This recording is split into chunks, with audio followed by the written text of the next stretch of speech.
why they chose Islam. Those who came to know of Islam are telling us how they became Muslim. If you listen to their stories, you will learn about Islam from different perspectives.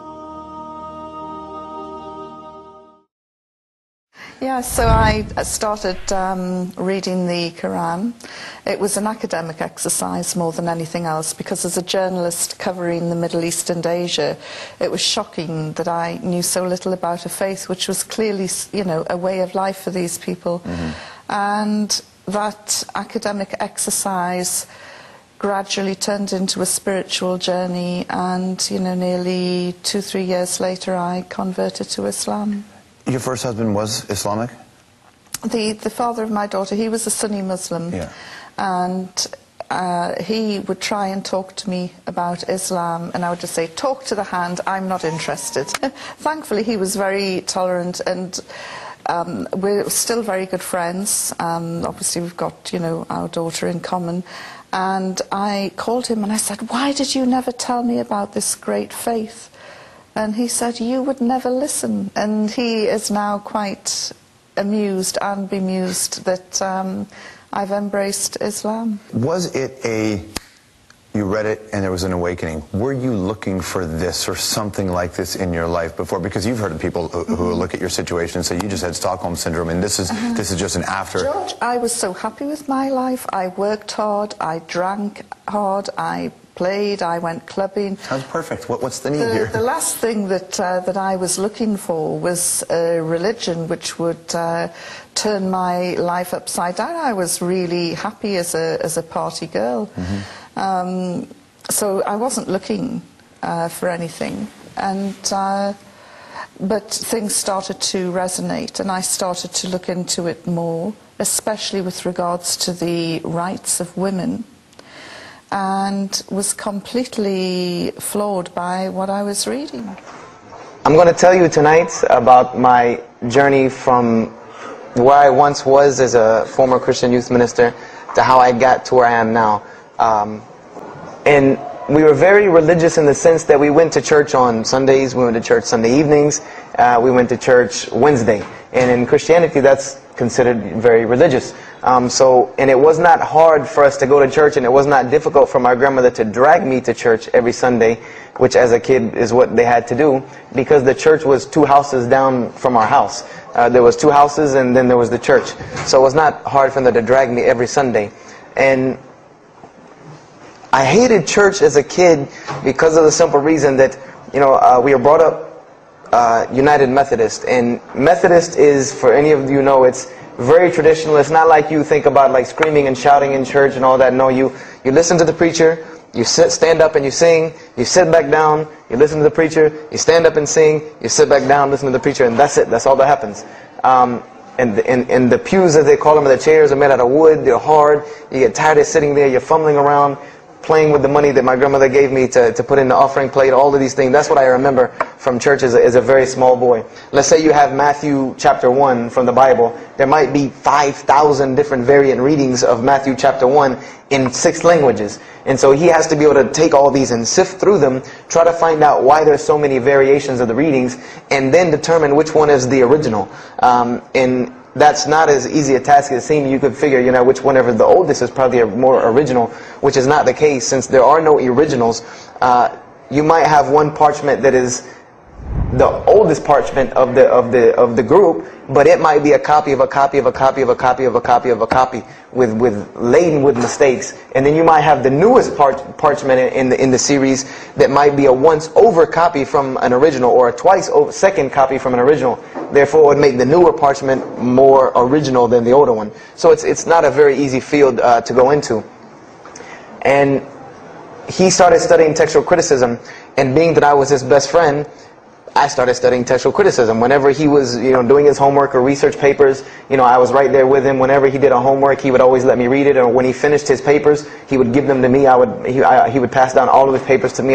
Every textbook, when he was done with it, he would give it to me. I started to learn a little bit of Greek, a little bit of Hebrew. So I became, started to become a layman's textual critic, and I applied to Bob Jones University in my sophomore year because it was a 3-year waiting process for Bob Jones.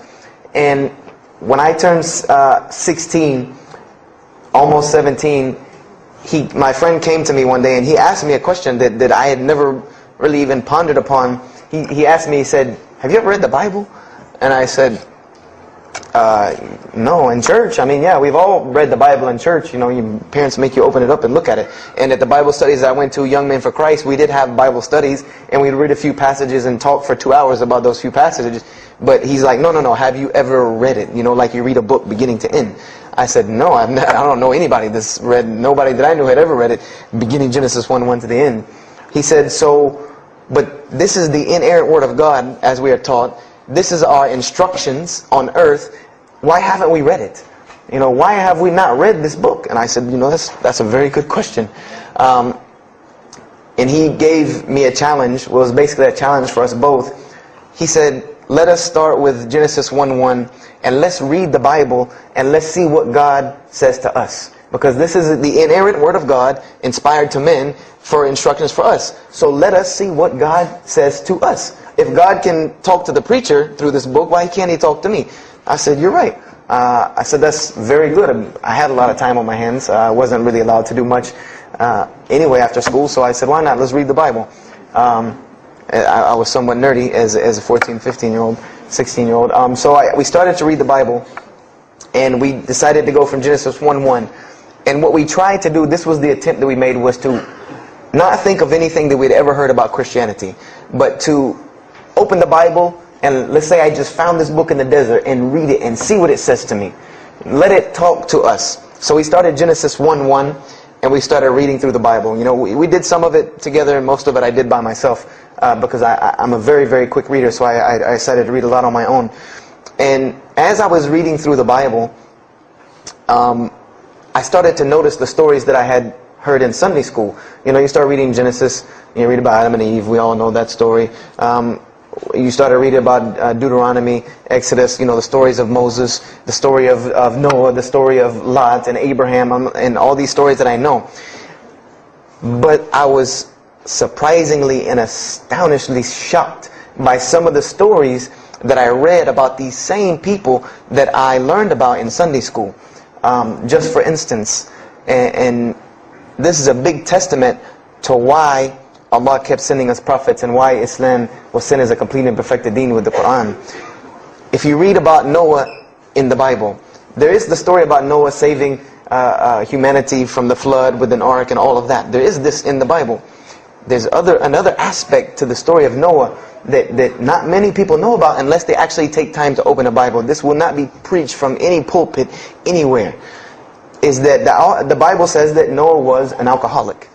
This is the Bible's portrayal of Noah, or Nuh alayhi salam, that he was an alcoholic, that he was a drunkard. This is the word used in the Bible, that he was a man given to alcohol. And I'm a psychology major, and my field of specialty is mental illnesses, and alcoholism is one of those, is a mental illness. And I know from seeing alcoholism's effect on one of my close friends' parents, I know that someone who is truly addicted to alcohol, and if Noah lived for so long addicted to alcohol, he was seriously addicted to alcohol. It is hard for someone addicted to alcohol to hold down a 9-to-5 job working at McDonald's flipping hamburgers, much less construct an ark to save humanity from a flood that's never happened. So that stopped me for a moment in my tracks, and I said, Noah was an alcoholic, and it bothered me for a minute, because I said, things started popping in my mind like, if Noah was a drunkard, how did he know God was talking to him? Because I've seen some people, the alcoholics, you were just asleep in my dog's food bowl the other night drooling, and now you're telling me you were talking to God last night. To rationally, that would not make sense to me. That's like, an alcoholic on the street coming to you and tell you God's talking to him. He has this would give this man no validity. This man has no validity with anyone. So I didn't pay it too much attention. It caught me, but I said, you know what? I'm going to keep going, because there's one thing that you don't do in Christianity And I'll tell you what it is in a minute when I started doing it. Then I came across the story of Lot, or Lut alayhi salam. And we all know the story of Sodom and Gomorrah in these stories, but there's another very twisted story in the Bible about Lot and his daughters. There's a story of Lot and his daughters in the Bible that says his daughters got him drunk one night and seduced him and committed incest with him. This is the Bible. This is one of the Bible portrayals of the prophets of God. The person who saved his family from Sodom and Gomorrah. This is the story that is in the Bible. So I'm catching myself again like, oh, this is becoming a really bad habit that I'm seeing. This is becoming a bad recurrence that I'm seeing over and over again in this Bible. So, you know, after that I started, you know, speeding through some of the other mumbo jumbo to get to more of these prophet stories. And I got to the story, there are others, and there are some stories in the Bible that are not PG rated, period. They're not rated for talking anywhere. You know, you would need an 18 and up ID card to be able for me to even tell you these stories. So the one that intrigued me, that caught my attention the most, was of my most beloved story in the Bible, and that was of David and Goliath. That was my most intriguing story to me, because not only was, you know, it said that in the Bible that David was a very small man and Goliath was a very big man, and that was appealing to me because I've always been very short, and as a kid I was really short. So, you know, I said this was a very beautiful story to me, just in its prose and in its concept of overcoming. And so I started to read about David. And there are very beautiful stories about David in the Bible. There are indeed. But there is one story about David in the Bible that shocked me to my core. And it's a story about three people. There's three people in this drama. David, Bathsheba, and Uriah. And it says that David saw this woman named Bathsheba. And she was one of the most beautiful women of her time. And she happened to be married to one of the commanders of his army named Uriah. But David on this day decided that he was not able to resist his temptation to be with this woman Bathsheba, so he did. And he committed adultery with her. And knowing that he did this, the way that he decided to cover it up was he sent a letter to the generals of his army saying that when the battle was fierce, for everyone to pull back and abandon Uriah so that he would be killed, and when he dies then he could have Bathsheba, no harm, no foul. So David went from being the slayer of Goliath, the hero from man, to an adulterer, a plotter, and a murderer. And so this is when I really caught myself and said, hold on now. Something's wrong here. Something's got to give. I said, because to me, God's prophets in my mind were people of example. People who I could follow as an example, someone who was supposed to be the best of us, so that we could follow them and emulate them. And they're turning out to be worse than some of the people that you see on America's Most Wanted. David is somebody that, if I only knew this about him from the Bible, I see him coming down the street, I'm going the other way and calling 911, because he has to have a warrant out on him for something. This is what I'm thinking in my mind. This man is not an honorable man at all. He killed Goliath, yeah, but he killed this other guy named Uriah to be able to commit adultery with his wife. So I committed the cardinal sin in Christianity. I started asking questions. This is the one thing you do not do in Christianity, is you don't ask questions, especially not about issues like this. So I went to my pastor and I started asking questions. You know, what's going on here? You know, pastor, there's a very bad recurring habit about these men in the Bible. What is the deal here? And I remember he told me the same thing that almost every pastor or every evangelist or anyone I talked to about this, same answer, almost like it was programmed. They would put their hand on my shoulder and say, Brother Joshua, don't let a little bit of knowledge wreck your faith, because you're not justified by knowledge, you're justified by faith. And they would quote me verses like, lean not on understanding, you know, Paul's, we're justified by faith in Jesus Christ. You know, they would quote this whole line of thing to me like it was already pre-programmed, that they programmed in pastor school that people are going to ask you questions and here's the answer. So, you know, I said to myself, you know, I don't know, pastor, you know, this just seems kind of odd. He said, let me tell you something. What you're reading is the Old Testament referring to God's covenant with the children of Israel. And they were a different people, a very stubborn, crazy people. So why don't you move on to the New Testament? In the New Testament, you'll find the new covenant that we're under with Jesus Christ, and I promise you things will change and be better. I said, okay, perfect. So I read went ahead and finished and got to Malachi, and then started with the New Testament. So I opened the New Testament, I said, here we go. Let's start all over again.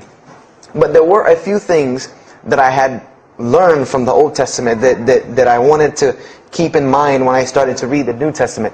I learned, number one, that God was one in a unique sense. This is what I learned from the Old Testament, that God was one in a singular, unique sense. This is over and over and over and over very clearly in the Bible. God's nature is one. And so when you go to Matthew, Mark, Luke, and John, I wanted to know Matthew who? Mark who? Luke who? John who? Because it's called the Gospel according to Matthew. The bad thing is that no one knows. No one knows because no one pinned their name down to these things. No Bible scholar in his right mind will tell you that we know for sure Matthew so-and-so wrote this, Mark so-and-so wrote this, Luke so-and-so wrote this, John so-and-so wrote this. It's factual information that we do not know who wrote these. So I was intrigued. I'm like, that doesn't, why would somebody write this book that's supposed to be passed down over generations and people are supposed to, this is the inspired word of God to guide mankind, and nobody decided to pin down who wrote it. So I read Matthew, Mark, Luke, and John. So I had a very big conflict going on inside of me, and my friend took me to his textual critic teacher, his professor, and what this man told me probably wrecked my faith in Christianity. And I always say, I doubt he would be very happy me traveling around the world telling people that a Christian professor from Bob Jones University wrecked my faith in Christianity. But he did. Because what I asked him was, what happened to all these contradictions? In the Old Testament there are many contradictions. If you study Hebrew language, you'll understand that when you read some of the Old Testament or the Torah, that there are some parts of the Torah that you can see is the most beautiful Arabic that you can see, the most beautiful Hebrew that you can see, just like when you read the Quran. It's very beautiful Hebrew. And then 2 chapters later, you'll see Hebrew that looks like a broken 3-year-old who is trying to scribble some Hebrew down. It looks very colloquial, very dialectic. You can tell it's not the same person speaking. So I went and asked him about all this stuff I saw. And he told me, he said, what you have is a book written by men over centuries and centuries and eons and eons. And he says, and this book started as an original that was copied and copied and copied, and somebody added a mistake, and somebody came behind him and corrected that mistake and added 2 of his own. Someone came and copied it and skipped a line and added a line where it wasn't supposed to be. And then someone else came and copied it and took it to his country, and in order for it to fit well with the doctrine they were teaching, he would cross out a dot here or cross out a word here or change a word here so that it would fit with the theological ideas of this part of the world. And he said, and after all these years, you have a book now that is compiled from all of this, written by the hands of men that still have men's fingerprints left on it. And that's what you have. You have an imperfect book that is only perfected through faith. This is exactly what he told me, that this book is perfected through faith. You cannot perfect it textually. It's not a textually perfect book. Those who believe in it by faith. And so I said, here we go again with this faith thing. I said, God gave me a brain for a reason. If he did not want me to use it, he would remove this reason and logic part of my brain out and replace it with more faith. So, and I was of the opinion, as the saying goes, my grandmother didn't raise a fool. I'm no fool. I said, I can't believe in this. This book I've been taught is the inerrant word of God, and you're just telling me that it's a book of errors that's only perfect through faith. That's like me taking a 1982 Datsun all beat up and say, if you believe it can be a Mercedes. If you believe. That would make no sense. You can't take a car to the car dealership and say that. No, if you really believe it, if you look at it right, it's a Mercedes. So I said, no, this is a book full of errors. And God's religion is perfect. If God has a religion, it's perfect. If he has a book, it has to be perfect because he is perfect. So I left Christianity completely. And I decided that I was, I had learned some concepts from the Bible. God was one. You couldn't fool me of that. And that guy came in and was listening. He said, have you ever heard of Islam? I said, yes, I've heard all about Islam. He was like, okay, so what do you think of it? I said, what do you mean what I think of it? That's probably the worst religion I've ever seen on the face of the planet. He's like, why? And he's like, but I'm a Muslim. I was like, man, stop playing. You know, like, you're an African American. You know, he's like, so? I'm like, the book said you guys were Arab. All the Muslims were Arabs. He was like, what else did you read in the book? And I told him, he was like, man, what in the, you know, what have you been reading? He's like, you need to go to the mosque for Jummah. He's like, he told me, he said, I'm not a good Muslim. This is what he said to me. He said, I'm not a good Muslim. I'm not even going to try to front and say I'm a good Muslim. He said, but I can guide you to some people that can tell you the real truth about Islam, because he knew about my story about wanting to find religion. And he said, you need to go to the mosque for Jummah. And I said, what's Jummah? He said, it's just like church with no chairs. And I said, I can do church with no chairs because in church the chairs were the worst part anyway. Because they had these hard benches that you sit on that are like this, and they're so hard. I said, that's good. You sit on carpet? Wow, man, every church should be like that. And I said, where's the mosque? He said, it's on Wade-Hampton Boulevard. I said, where on Wade-Hampton Boulevard? I lived on Wade-Hampton Boulevard. I lived right off of Wade-Hampton Boulevard. He said, you know where Lee Road intersects with Wade-Hampton? I said, yeah, I live on the other side of the intersection. He said, it's right there. I said, no, it's not. There's nothing. There's a gas station or a church. He said, yeah, you know that church, the Evangelical Missionary Training Facility? I said, yeah, I used to take missionary classes there. He said, you know that building in the parking lot with the gold thing on top? I said, yeah, the gym? He was like, no, that's the mosque. Because I had always thought it was the gym because it was in the same parking lot and it was just rectangular with 2 glass doors in the front. And you could literally walk in between the church and the masjid and touch them like this. Anyone who doesn't believe me, go to Greenville, South Carolina, look at the masjid. You can almost touch both of them just like this. He said, yeah, it's right there. I said, I've never, you know, at first I was shocked. Like, I've been living across the street from all these crazy Muslims all my life. You know, I said, I never knew. You know, and he told me to go to Jummah, and I asked him what time. He said he would meet me there at 1 o'clock in the afternoon on Friday. So I said, okay. I went on Friday. And I'm waiting outside for him. You know, I'm not going inside. That's not happening. You know, and I'm seeing all these people going in. And at this time, it was a predominantly Indo-Paki Arab masjid. Anyone who went in was not American, period. And I did not see even one African American going there. And I did see one. And then when he went in, I heard him talking in a dialect that I realized he was probably from Africa. So I said, he's not American. So I'm not going, I'm waiting, and I'm standing outside sitting on the church steps, and the imam pulls up and parks right in front of me, who I had no idea he was the imam. But he got out and he asked me, you know, am I waiting for someone, this, that, and the other? And I explained to him. He said, oh yeah, we know this brother. You don't see him that much, but we know who he is. You know, he said, I'm glad you came. You know, he was a very, very nice, gentle young man.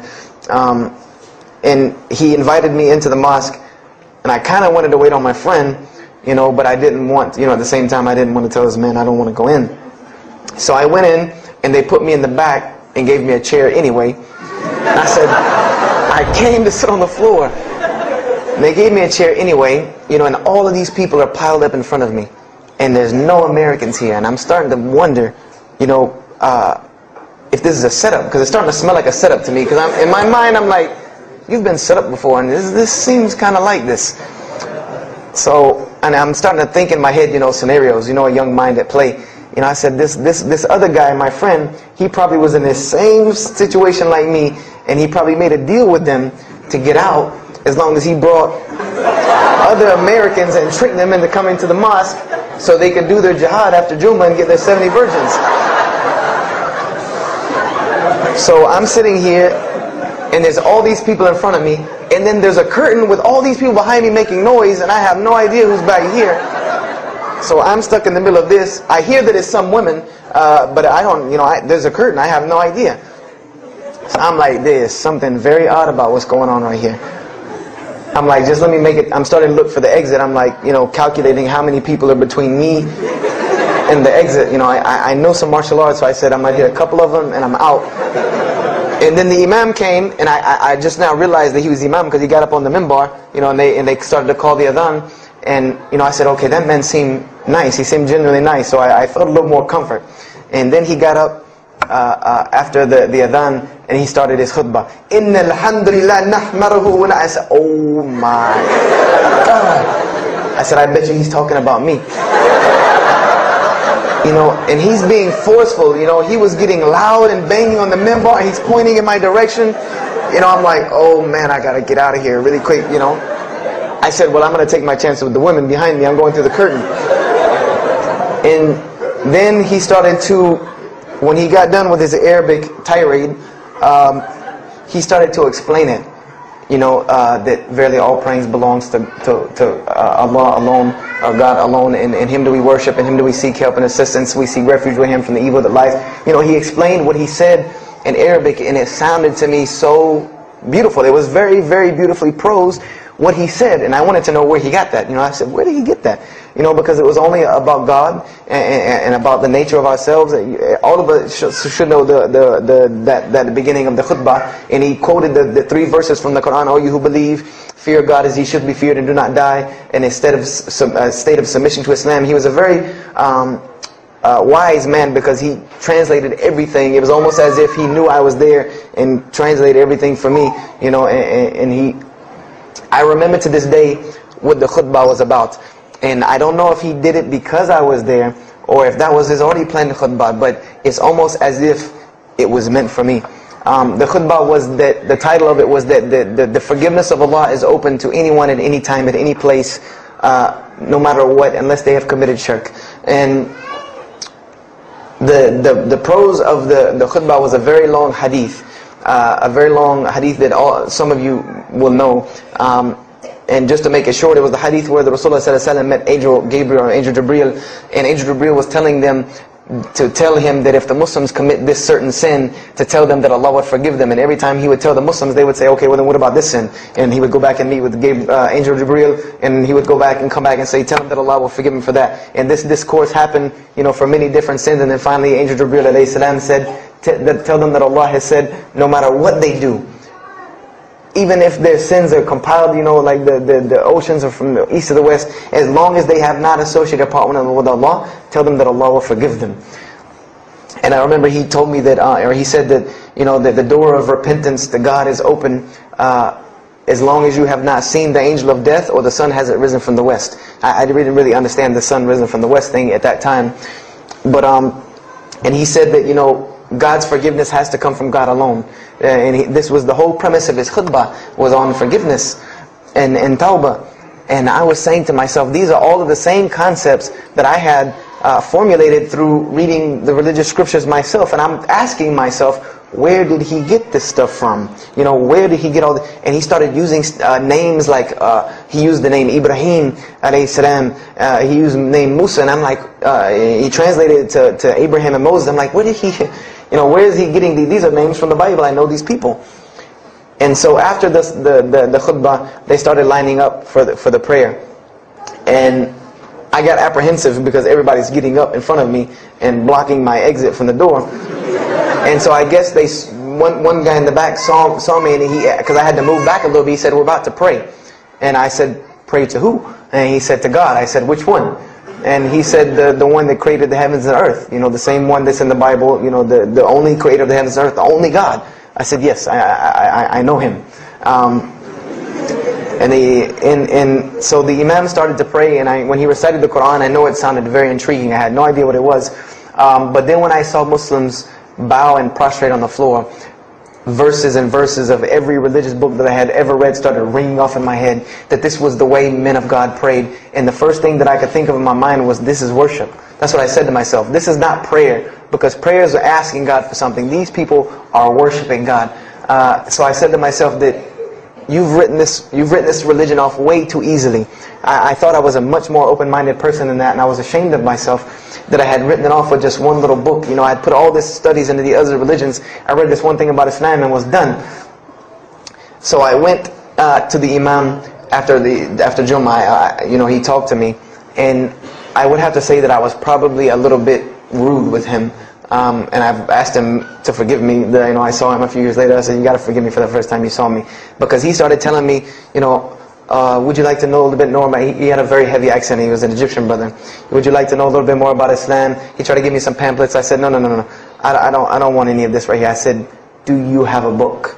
This is what I wanted to know. Do you have a book? Can you give me? He said, yes, we have a book. I said, it's called the Quran. I said, can I read it? Is it in English? Can I read it? He said, sure, you can read it. And then he tried to explain it to me a little bit how it came by. I said, nah, just give me the book, because the book should speak for itself. So I took the Quran home, and on Friday night I started to read it, because this is a book I had never seen before. And I was very interested. So I went home and I opened the Quran, and I read the Fatiha. It seemed to me kind of like the Lord's Prayer. You know, it was a little similar to what I found in the Bible. But then I started to read Surah Al-Baqarah. I started to read Surah Al-Imran. And I started to see names that I had seen before. I started to see names like Abraham, Moses, David, Jesus, Yahya, John the Baptist, Zechariah, Mary. And I said, I know all of these names, but there was something different about these people in this book. The prophets that I found in the Bible were people that were deplorable, of not very good character.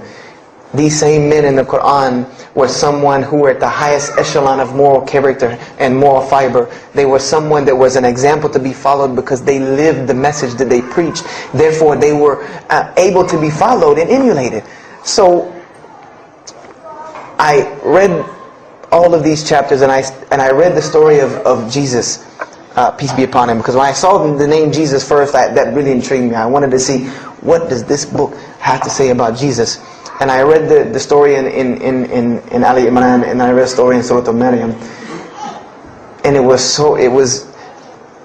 more beautiful than anything I had ever read in the New Testament, or any nativity story that I had ever heard. It was more beautiful than that times 10. I remember the only thing that I could capture my mind was the miracle of how, because in the Bible you never really figure out the conflict of how Mary gets over this finger pointing at her about her coming with a baby and she's not married. There's no real end to that. There's no real defense for her from this in the New Testament.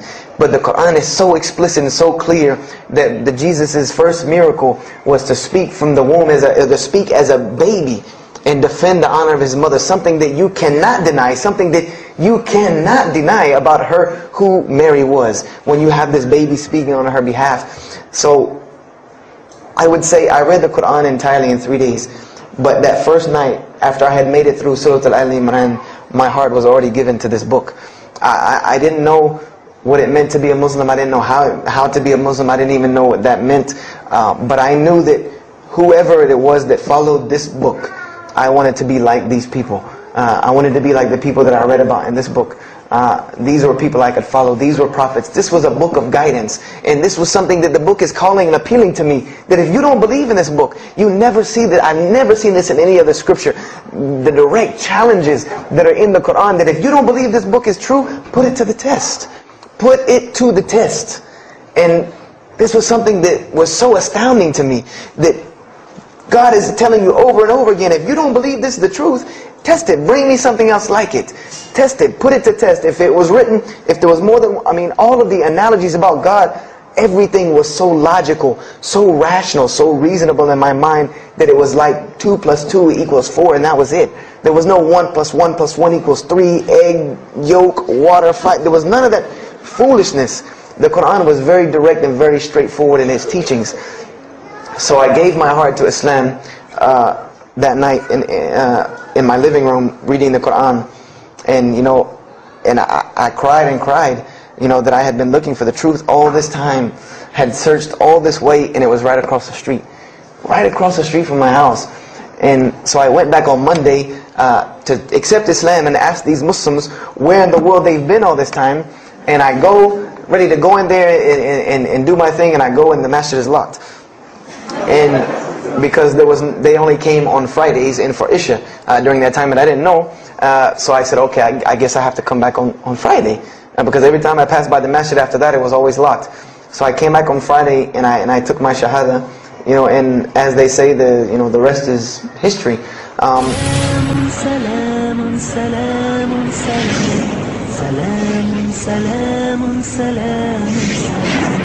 Salam, salam, salam, salam. Peaceful, peaceful, peaceful, peace. Sure. Actually, you know, it's kind of a fun topic for me because most people assume that I was Christian before I became Muslim. And I have to correct them. I have to tell them no. I was trying very hard to be a Christian. I had tried for many years to be a Christian in many different ways, and it just never worked out for me. And I get a lot of funny looks when I say that. But the bottom line is that what happened was that I started on a spiritual search about 19 years ago. I had a daughter who was born with what's called a coarctation of the aorta. It's a lethal problem, meaning that a child born with this condition most often dies, and they usually die in a particularly bad way, meaning that they have open heart surgery, and then a few years later they repeat the open heart surgery, and then a few years later they repeat it. As the child is growing, they have to increase the size of the graft, and in the end these children die. So this was the first time when I got the news of her condition. This is the first time in my life I felt I had no control. I couldn't do anything about this situation.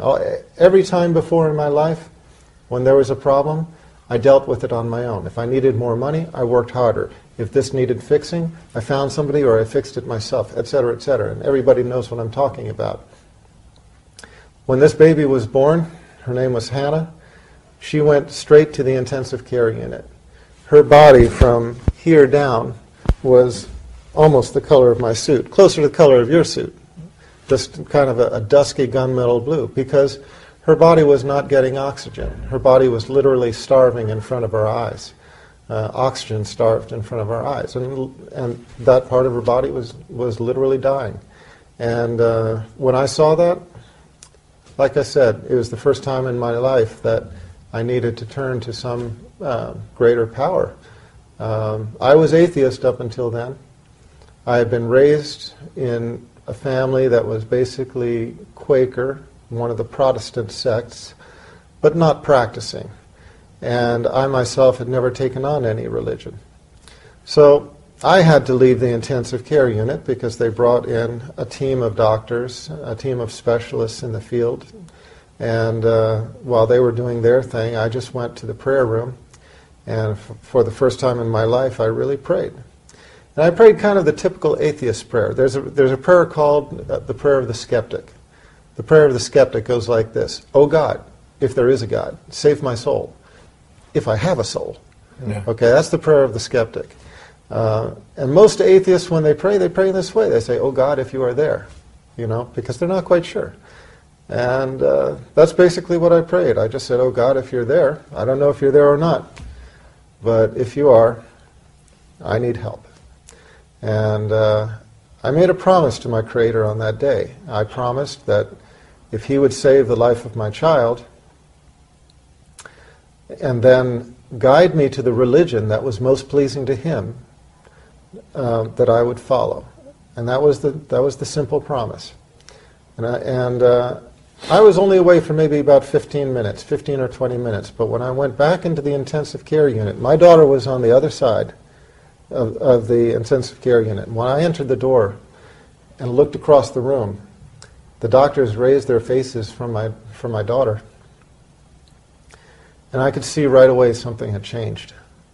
Their faces were mystified, as if they didn't really understand what was going on, maybe a little bit shocked. When I walked up to them, they simply told me that she was going to be okay, and that she wouldn't, she wouldn't die. And sure enough, she went back to being a completely normal child in all respects. I mean, normal quirks, but completely healthy. She didn't have surgery. She didn't need medication. Just her condition completely reversed. And here's the thing. We had an ultrasound film of her heart beforehand, and we had an ultrasound film of her heart after. And before she had the problem I told you about. After, it was completely gone, stone cold normal. And the doctors, I remember the doctors sort of went through an explanation, trying to make sense of it to me, trying to make sense of it to themselves. And I feel that they bought that explanation, but I remember standing there looking at them just thinking, you know, I know that explanation works for you, but it just doesn't work for me. And I prayed this prayer. And I just have to believe that this was the hand of my Creator. So I knew He had made good on His promise, and I had to make good on mine. So that started me on a religious search. And I thought I would find the truth in Christianity. I studied Judaism first. That led me to studying Christianity. I thought I'd find the truth there for years. Years I tried to convince myself I tried to become Christian. I mean, I went to Seventh-day Adventist, Mormon, Quaker, Southern Baptist, Roman Catholic, Greek Orthodox. I don't know exactly how many different sects, how many different churches I went to trying to find the truth of Christianity. And I always kept coming up against the same thing. I always kept liking some part of it, but having trouble with others. And when it came down to the tenets of faith, I would talk to the priests, and I would say, well, how about this? And they couldn't explain it. And how about that? And they couldn't explain that. And, well, what about this? And they'd kind of shrug their shoulders, and I'd just say, well, you know, thanks anyway, and move on to the next congregation. It wasn't until I found Islam that all of my questions were answered. And it wasn't until I found Islam that peace entered my heart, and I realized that this was where all of the pieces of the puzzle step, because I grew up as a Christian and became very much questioned my Christian heritage, and learned as a result of having worked in Muslim countries for the last 10 years that there were tenets of another religion, namely Islam, which fitted my personal beliefs much better than my Christian heritage. And the more I read about Islam, the more I realized I didn't have any problem with the tenets of Islam. And when we were in Lebanon, we met Suri, and he answered all of the questions from the point of view of an intercomparative viewpoint of religious theology. And the more I became convinced about Islam and becoming Muslim, and we moved ahead.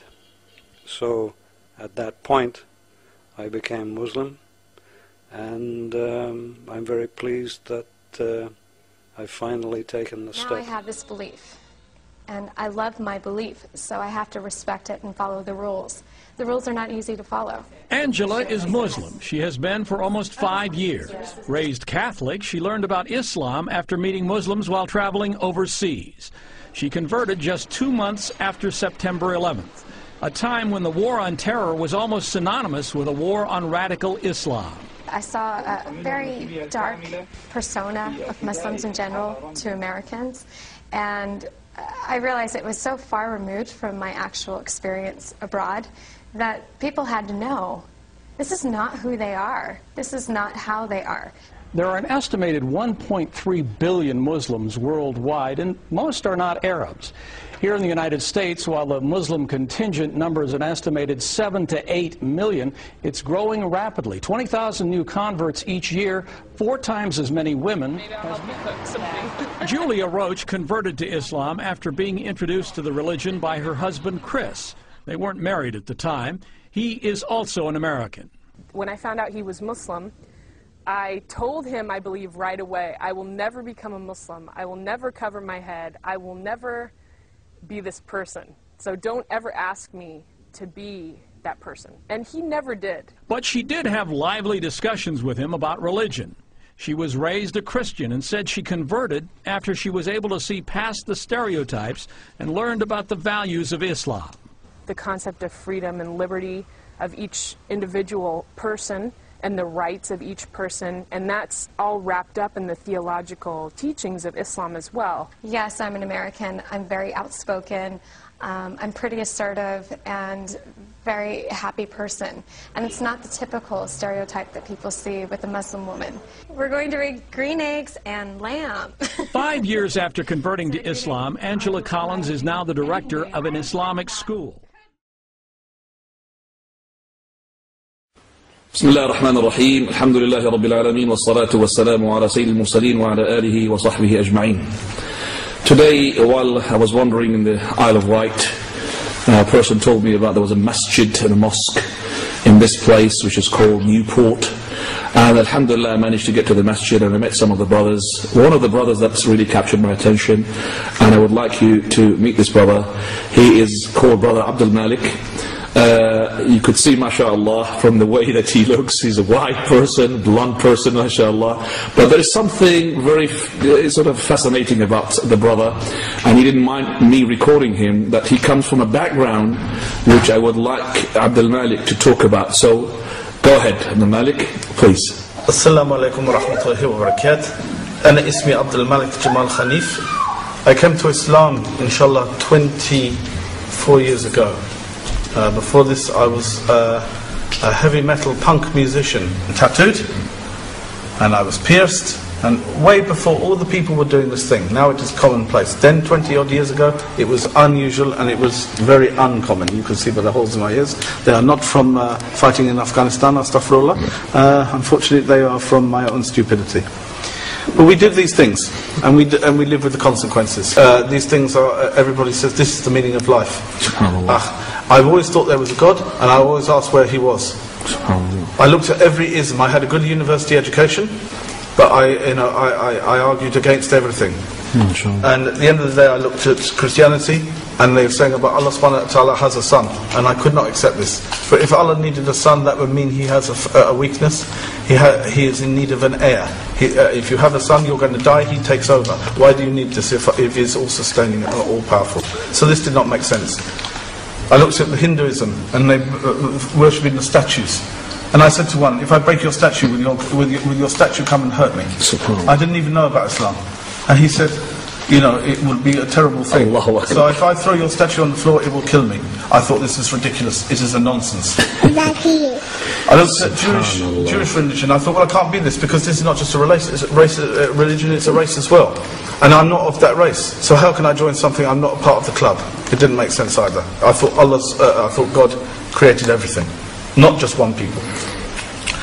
I looked at all these different philosophies: Marxism, ism, schism and ism. And at the end of the day, all they are is man-made, manufactured, made by man for man's ego. And this I did not understand. A long time ago now, subhanahu wa ta'ala, I was walking along Kensington High Street, and a brother had a leaflet, and he was doing a very early version of dawah. There was no dawah 20 odd years ago. There was very few Muslim reverts. I don't like the word convert. Convert is to change. To revert is to go back. I have gone back to what my natural inclination should have been in the first place. There is no room for a convert. So I took the leaflet and I saw the word Islam, and I thought, what is this thing?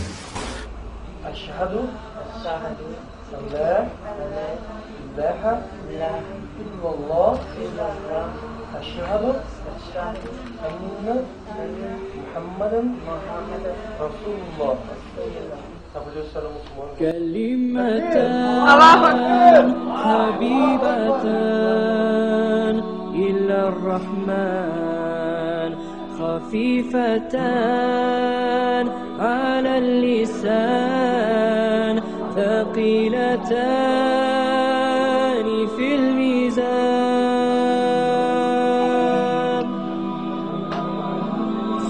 سبحان الله وبحمده سبحان الله العظيم سبحان الله وبحمده سبحان الله العظيم. This is the the story of 3 Chicagoans, all raised as Christians, all who decided to ultimately reject that religion. Internet is down. Nadira Rodriguez Muhammad grew up Catholic, but found herself constantly questioning the long-held beliefs of her family. I always felt that something was missing for me. Ian Bushner is a law student at the University of Chicago. I felt like that there wasn't a God. Whitney Nichols is a new Loyola grad who grew up in suburban Streamwood. I guess what I was really looking for was what felt most natural and most logical to me. When Nadira entered high school in the mid-1990s, she became friends with a group of Muslim girls. They just had this level of contentment and a sisterhood that was, I wanted to be a part of that. Ian drifted towards the Muslim students at his high school as well. I remember defending some of my friends at school from accusations, after 9/11, and then I started reading the Quran. I said, oh, here is a form of God that I've never been presented before. After September 11, the interest actually increased. Dr. Assad Basul is professor at Chicago's Islamic American College. He says the tragedy 6 years ago initially prompted angry questions, but eventually many of the curious found answers to their own spiritual questions through Islam and converted. Sometimes, negative things bring positive things. In fact, according to a first-ever random sampling of American Muslims by the Pew Research Center, 21% of the nation's 2.4 million Muslims are converts to the faith. Eventually, I realized that I was looking to the Quran for advice, for direction, and at the point that you believe that the Quran is revelation from God, then you're a Muslim. The conversion has meant many changes in their lives. Ian prays 5 times a day. You'll finish a prayer and realize, I've just screwed something up. I've done something mean to somebody. Let me go back and correct that. Nadira wears the scarf, or hijab as it's called. It is part of my character, modesty. It's just part of who I am. I don't know if I'll ever be ready to wear the hijab. I've become more modest. I won't wear tank tops and I won't wear shorts. Whitney says she has had to constantly defend her new religion. My father asked me right after I converted, why do you want to be associated with these terrorists? And I'm like, this is what you see? Oh no. And we kind of have to deal with the backlash of those who have chosen to do something so horrible. But all say there is no going back. At some age, everyone must decide what they believe and live their life accordingly. I'm Mexican, I'm a female, and I chose this for myself. If you have a personal, relationship with God, whatever that may be, however that may be, then you're in a good place. Allahu Akbar, Allahu Akbar, Allahu Akbar. Islam installed in me discipline. It helped me mold a nice positive attitude about myself that I always had in me, but I didn't know I had before. But I just choose to be with the wrong crowd, listen to all kind of nonsense as far as rap music and the disrespectful of women. And, Islam forbid all that. So, Islam was a shining light in my life.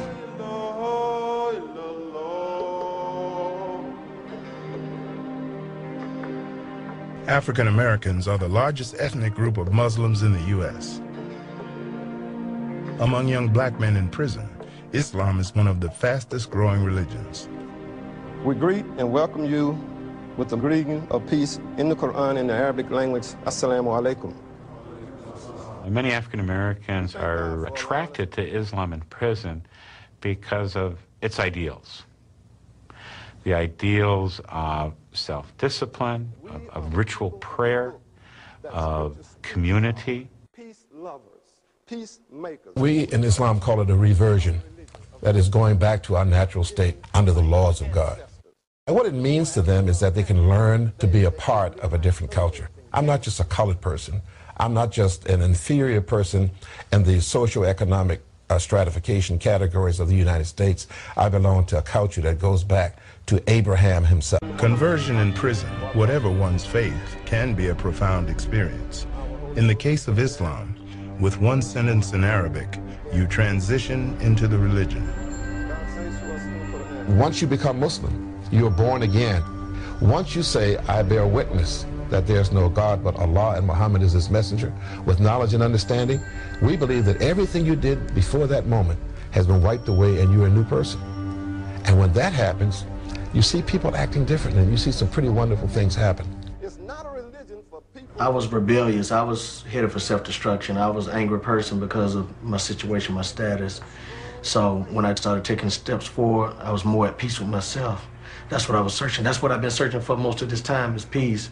To believe in God. Whenever I go to the mosque or the Jummah service or anything like that, it always makes me stop and think, you know, is this right, is this wrong, you know? So it's the best thing for me, stay out of trouble. Allahu Akbar.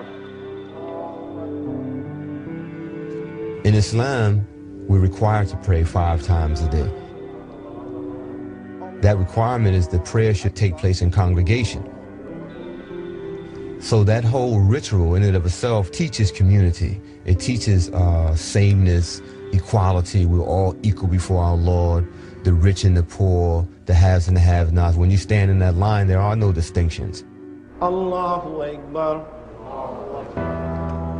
Unlike in Europe, most Muslim inmates in the U.S. are not immigrants, but American-born with their own American history. For many African-American inmates who choose Islam, the role model for the transformation from street thug to self-taught scholar was Malcolm X. One of the reasons that Islam became popular was the prevalence of the autobiography of Malcolm X as a foundation text for conversion. It's estimated Islam is the fastest growing religion in the capital.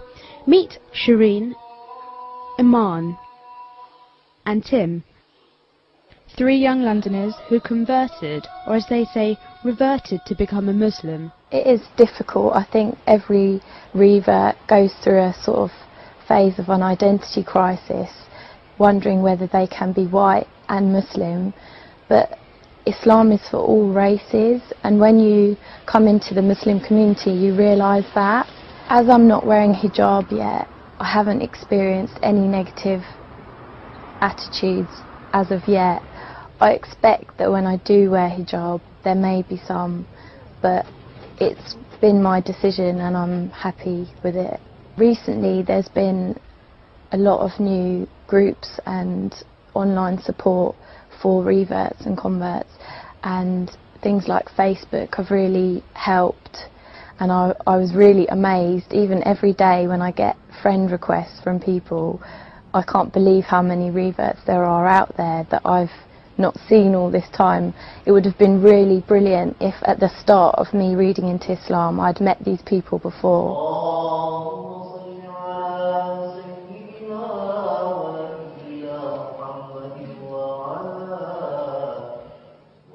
Basically my 2 best friends were Muslim sisters, and they got me into the whole concept of Islam, and I got every book I could lay my hands on.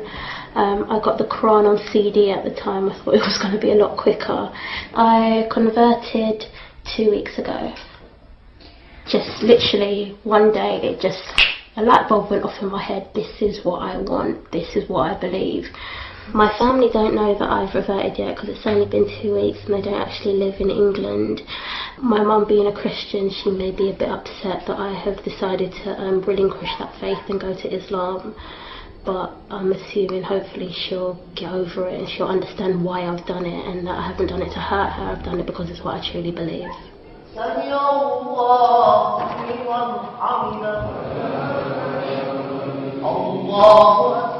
I'm 22. I study theoretical physics at Royal Holloway. I converted to Islam about 3/4 of the way through my first year of university, which was about 3 years ago. What I believed before was a very Dawkins-style atheism, sort of what I've naturally come across through my scientific background. Because when I first started, I thought, my God, 5 times a day, praying 5 times a day? If I can have 5 cups of tea a day, I've had a really good day. But then after trying it for a little while, it's actually really easy. Before, I'd never thought I'd get married for certain very base instincts, male instincts that were going on.